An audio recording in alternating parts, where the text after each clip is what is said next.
আসসালামু আলাইকুম রহমতুল্লাহ। আমি Mohammad Abbas Salim Masud, Dhaka tours and travels থেকে বলছি। এবার আপনাদের সামনে একটা মেডিকেল ভিসা সাকসেস রিভিউ নিয়ে আপনাদের সামনে হাজির হয়েছে এমডি মোশাররফ হোসেন এবং মেহরাব হোসেন। দুইজন জমা দিয়েছিল ২৪ তারিখে, যে সাকসেসফুলি ভিসা ডেলিভারি পেয়েছে সাকসেসফুলি। তো আপনার অনুভূতিটা এখন কেমন? আমার অনুভূতি আলহামদুলিল্লাহ। আপনাদের ঢাকা ট্যুরস অ্যান্ড ট্রাভেলস এর মাধ্যমে কাগজপত্র জমা দেওয়ার পরে ১ সপ্তাহের মধ্যে আমার ভিসা হয়ে গেছে। আলহামদুলিল্লাহ খুশি।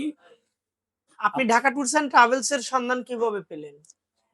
আমার এক রিলেটিভ আছে, হুম। সেও এখান থেকে কাজ করেছে, সেও ভিসা পাইছে। ও, অর্থাৎ এক্সিস্টিং কাস্টমার, হ্যাঁ, ওনারা ভালো সার্ভিস ভালো পেয়েছে সার্ভিস দেওয়ার কারণেই এবং একজনের ওনাকে রেফারেন্সে আমি সেভাবে আসছি বলে দিচ্ছে। জি, এবং আগামীতে আমার রেফারেন্সও আশা করি আপনারা আরো আসবেন। কাস্টমার পাবেন ইনশাআল্লাহ। ইনশাল্লাহ, ইনশাল্লাহ। যে যেখানে থাকেন, যে অবস্থায় থাকেন, দ্রুত medical visa, business visa, double entry, entry student visa পাওয়ার জন্য ঢাকা ট্যুরস অ্যান্ড ট্রাভেলস এর Facebook page like, comment, share করে আমাদের সঙ্গেই থাকুন। আল্লাহ হাফেজ।